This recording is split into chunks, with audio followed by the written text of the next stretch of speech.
Qui est cet enfant? Il se nomme Tahar. Ce n'est qu'un enfant d'Algérie parmi tant d'autres.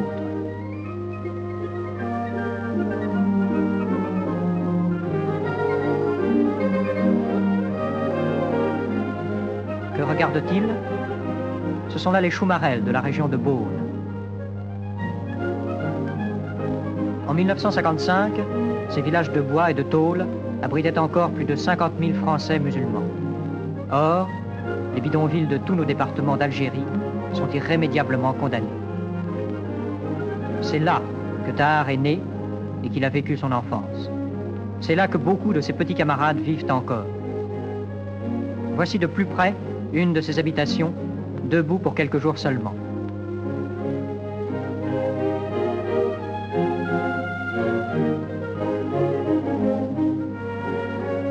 Enfin, Tahar arrive chez lui.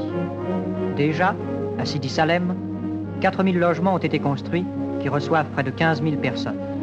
Certes, il reste beaucoup à faire et le problème du logement ne se résoudra pas du jour au lendemain. Mais le départ est donné, un bon départ. Il reste encore beaucoup de bidonvilles à détruire et les motifs qui les ont fait s'édifier demeurent. C'est d'abord la poussée démographique à l'un des taux les plus élevés du monde. En 100 ans à peine, la population d'Algérie a quadruplé.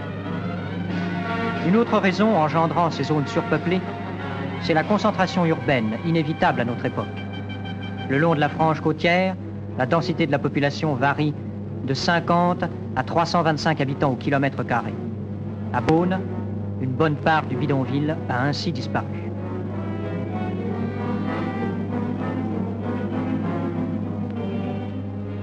Depuis longtemps, chaque jour, en un point quelconque de l'Algérie, de nouveaux locataires, de nouveaux propriétaires reçoivent, comme ceci, les clés de leur habitation nouvelle.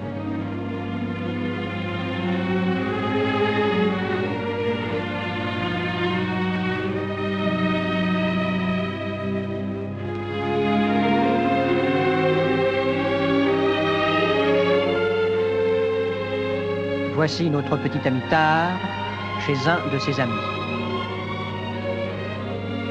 Avant cette remise de clés à laquelle nous venons d'assister, d'autres opérations ont eu lieu qui se poursuivent toujours. Ici, l'on fabrique des parpaings.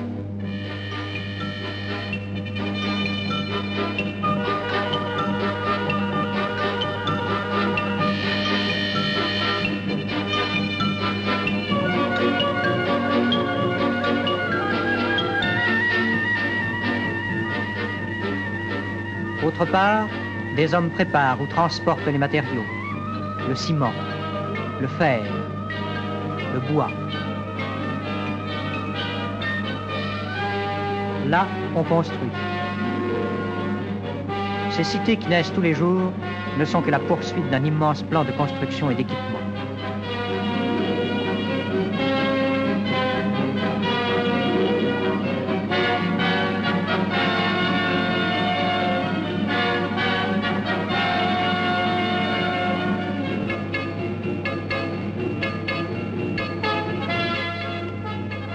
Il ne suffit d'ailleurs pas de loger toutes ces familles.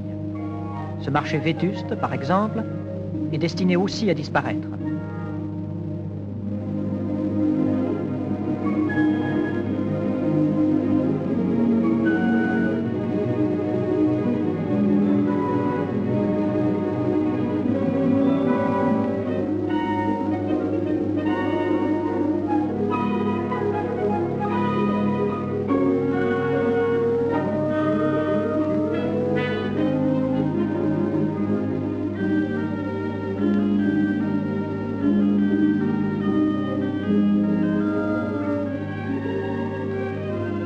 Marché, le voici de l'autre côté de la rue, construit en dur et adapté aux conditions climatiques.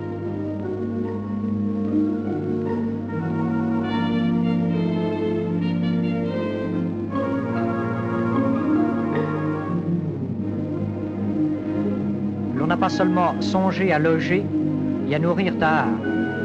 S'il est blessé ou malade, il ira au centre social pour se faire soigner gratuitement.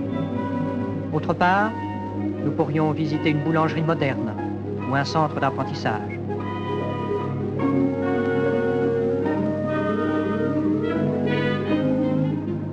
Mais suivons encore notre jeune garçon. Tahar fréquente la nouvelle école. C'est un bon élève, ce qui ne l'empêche pas d'aimer le jeu comme tous ses pareils. Mais aujourd'hui, le programme de Tahar n'est pas inscrit dans les livres. Vous allez voir où le conduit l'officier Sass, l'homme au képi bleu.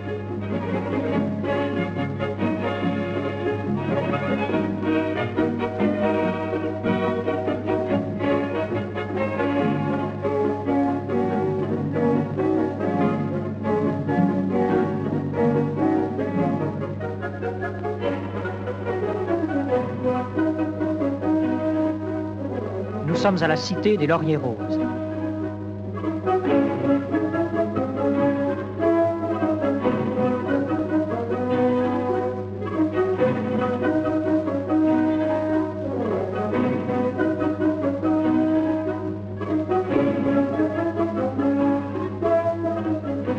Ce monsieur fort sympathique nous fait visiter quelques appartements de construction récente.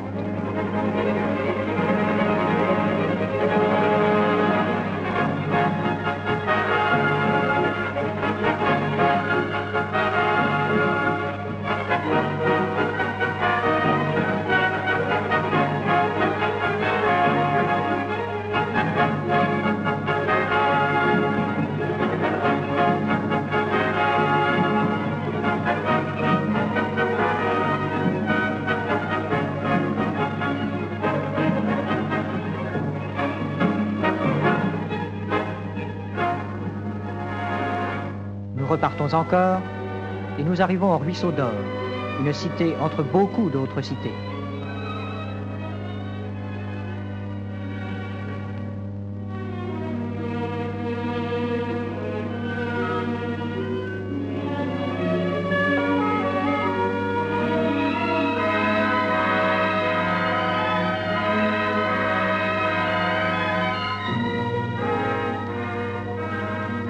De 1949 à 1956, plus de 100 milliards de francs avaient financé la construction de 70 000 logements.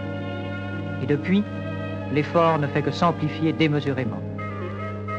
Sur le seul chapitre de l'habitat, plus de 20 000 logements nouveaux ont été livrés en 1957. 200 000 seront construits d'ici 5 ans. Et ce n'est là qu'un des aspects de cette vaste entreprise d'équipement et de rénovation dont le général de Gaulle a défini le plan à Constantine en octobre 1958. Ainsi se poursuit, dans de multiples domaines, l'effort de la France au profit de sa province d'Algérie. Ce que nous voyons ici à Sidi Salem, aux Lauriers Roses, au Ruisseau d'Or, n'est qu'une portion de cette grande œuvre.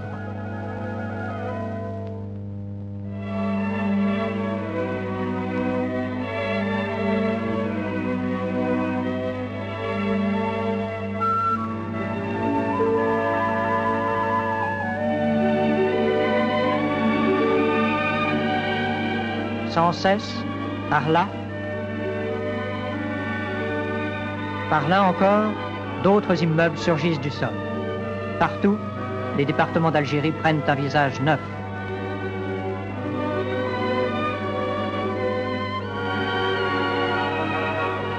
Qui oserait regretter le passé?